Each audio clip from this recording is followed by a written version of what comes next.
Danke bafethu, welcome back to Nkuli Soccer. Ngicela ningakhohlwa uku-like and subscribe. Asingeneni kwisitorini saka-Coach Nabi ngoba khona ubhuti ongibuzile la nge-Coach Nabi ukuthi kwenzakalani ngempela. Hey, ama-reports are-complicated but i-straightforward into ka-Coach Nabi. I-Kaizer Chiefs ayimfuni u-Coach Nabi, ayisamfuni. But now ama-reasons or into edelay ukuthi ba-announce ukuthi uyahamba u-Coach Nabi, or they could be forced ukuthi bambuyisele. Kwenzakalani kahle kahle? So, u-Coach Nabi u-Kaizer Chiefs might step aside angacoachi angajoyini lapha nejimini. Coach Nabi kuthiwa waproducer i-license yakhe but i-license yakhe invalid ukuthi aqualify ukuthi abe sebhenjini le-CAF. Coach Nabi wabatshela i-Kaizer Chiefs because wathi okay, there's no trust, ngizo-resigna. Yingakho kuphuma indaba zokuthi u-Coach Nabi sexoshwe u-Kaizer Chiefs or uhambile whatever after argument yabo ukushayisana kwamakhanda uthi uzo-resigna. I-Kaizer Chiefs yahlala yalinda yena u-Coach Nabi ukuthi a-resign alethe a-resign babanike incwadi yokuresigna and then i-contract iphelile. But u-Coach Nabi immediate after lapho phuma ku-break indaba ziphuma ama-lawyers wakhe ne-agency yakhe yama-advise ukuthi don't resign ko-Kaizer Chiefs. Why? Kubalulekile ukuthi u-Coach Nabi anga-resign. La sikhuluma nge-10 million rands. In fact, 8 to 10 million rands because u-Coach Nabi uhola around 800,000 plus, uma 822,000 lapho nje salary yakhe because it has been revealed. So, if u-Coach Nabi uyaresigna ku-Kaizer Chiefs, uluza yonke leyo mali akana-settlement, but i-Kaizer Chiefs if yiyo ezothi Coach Nabi siyaxosha, i-Kaizer Chiefs akumelanga imkhokhele lutho, hamba nje mahhala.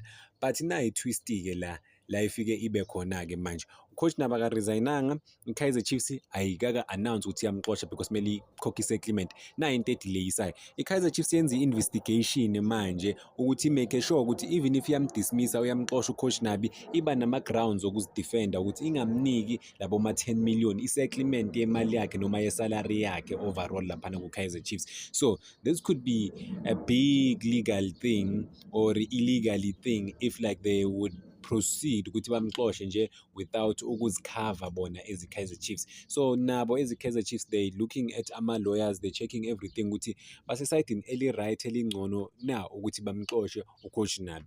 Lento lo ukuthi angabuya ku-Kaizer Chiefs ama-chance mancane ukuthi abuye ku-Kaizer Chiefs ukuthi aphinde coach futhi because obviously the trust is broken. But inkinga esibhekane nayo la imali kuphela, ayikho enye, imali. La sikhuluma nge-10 million akusimali encane. U-Coach Nabi uselelwe i-10 months ku-Kaizer Chiefs so kusho ukuthi imali yakhe is close to 10 million rands okumele bamnike yona if i-settlement. But if you are resigner, then it goes for free.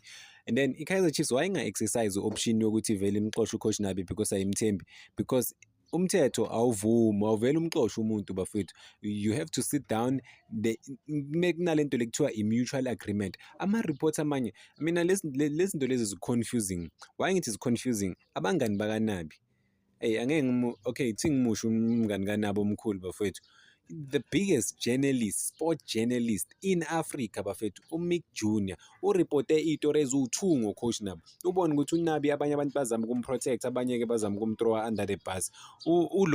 uMickey Junior uthe ureportile wathi i-trust between Kaizer Chiefs ayikho, it's completely broken. U-Coach Nabi uye othe uyahamba ku-Kaizer Chiefs because abamthembi, uproducile izinto zakhe. Guess what? Izolo or the day before ureporteni sereporte ukuthi u-Coach Nabi kusase-coach e-Kaizer Chiefs. La sikhuluma nge-journalist elithenjwayo, number 1 journalist e-Africa elithenjwa uwo wonke umuntu. Selilithi as things stand u-Coach Nabi uyi-coach we-Kaizer Chiefs, usase-South Africa bla bla bla bla. U-opposer lento yena futhi ayireportile because angazi ukuthi uproduce izinto ezingakhi zaka-Coach Nabi bafethu ukuthi u-Coach Nabi une-valid license yokucoacha. I think uyenze laphana uyenze e-Europe, waproducer izinto, waproduce iy'thombe zaka-Coach Nabi, and yena ekugcineni wathi i-relationship is completely broken, ngeke bakwazi ukuyilungisa lento le. But namhlanje izolo so seka-change i-tone. Kwenziwa yini lokho? And already amanye ama-report athi u-Coach Nabi is linked with amanye ama-team. Already ama-report ayi-2 athi u-Coach Nabi is linked with i-team yase-North Africa. Amanye ama-report athi is linked to iSimba already. Why? Because vele iSimba they've asked about u-Coach Nabi ukuthi u-available na, bafuna i-clarity straight.